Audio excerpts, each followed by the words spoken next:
the world-famous stir-fried noodle dish that represents the soul of Thai street food. It's sweet, sour, salty, savoury and a little bit spicy, all balanced in one incredible plate. Today I'll take you through how to make an authentic pad thai for 4 people. Step by step, we'll cover everything, from preparing the noodles, mixing the sauce, frying the proteins, and finally bringing it all together with that unmistakable pad thai flavour. So, let's get started. The foundation of pad thai is rice noodles. For 4 servings, measure out 200 grams of dried flat rice noodles. They should be medium width, about 3 to 5 millimeters, too thin and they'll break apart, too thick and they'll feel heavy. Place the noodles into a large mixing bowl. Pour over enough warm water to fully submerge them. The water should be warm to the touch but not boiling. Think of it like a comfortable bath temperature. Let the noodles soak for about 25 to 30 minutes. Stir them gently every few minutes so they don't clump together. What you're looking for is flexibility. The noodles should bend easily without snapping, but they should still feel a little firm. They'll finish cooking in the wok later, where they'll absorb the sauce and turn silky. Once they're ready, drain them in a colander and set aside.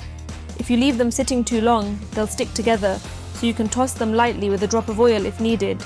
Now let's prepare the heart of pad thai, the sauce. This is what gives the dish its signature balance of flavours. In a small bowl, add the following: 3 tablespoons of tamarind paste. This gives that sharp, fruity sourness. 3 tablespoons of fish sauce, salty, deeply savoury and very Thai. 2.5 tablespoons of palm sugar. This balances the acidity and saltiness with a gentle caramel sweetness. 1 tablespoon of light soy sauce. This adds depth and colour.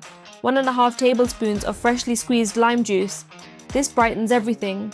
And finally, 1 teaspoon of chili flakes. Just enough heat to make it interesting. Stir until the sugar has fully dissolved. If you're using palm sugar in blocks, make sure it melts completely. Now, taste the sauce. This is very important. You should taste the sweetness first, then the sour tang of tamarind and lime, the salty punch of fish sauce, and a little background heat. Adjust if you like. More sugar if it's too sharp, more tamarind if you want it tangier, or more chili if you want it spicier. Set this aside within arm's reach. When we cook, things will move fast, so it's good to have this ready. Heat a large wok over medium-high heat. If you don't have a wok, use the widest frying pan you own. Pad thai needs space.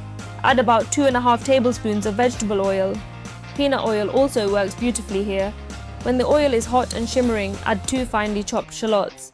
Stir fry for around 30 seconds until they soften and release their fragrance. Next, add 3 cloves of minced garlic. Cook for another 20 seconds, just until fragrant. Be careful here, garlic can burn quickly. The moment it smells sweet and aromatic, move to the next step.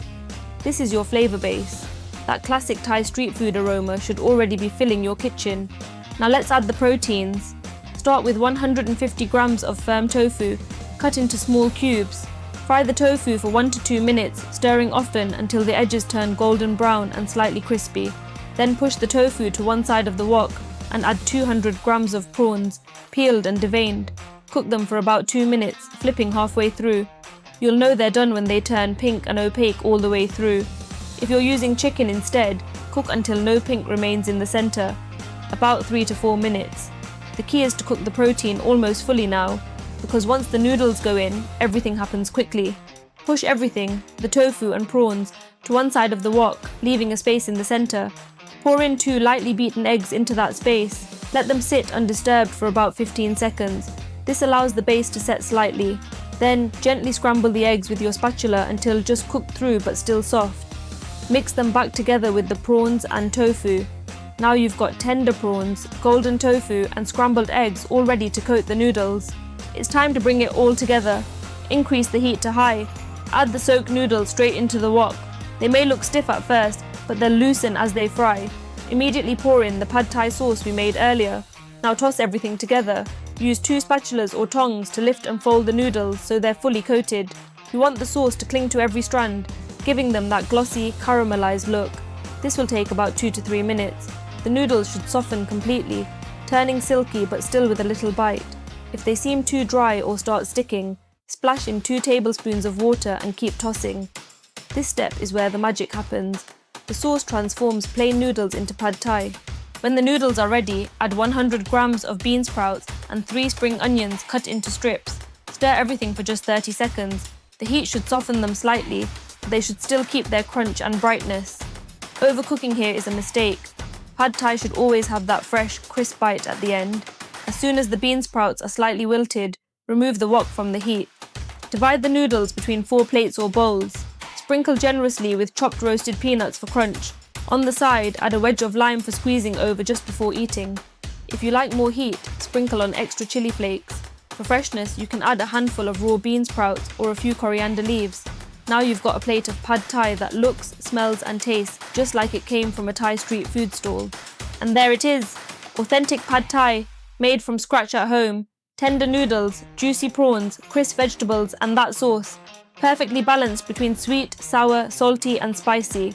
Once you master this recipe, you'll never need takeaway again. Try it out, let me know how it goes, and don't forget, squeeze that lime before your first bite. It takes the flavour to another level.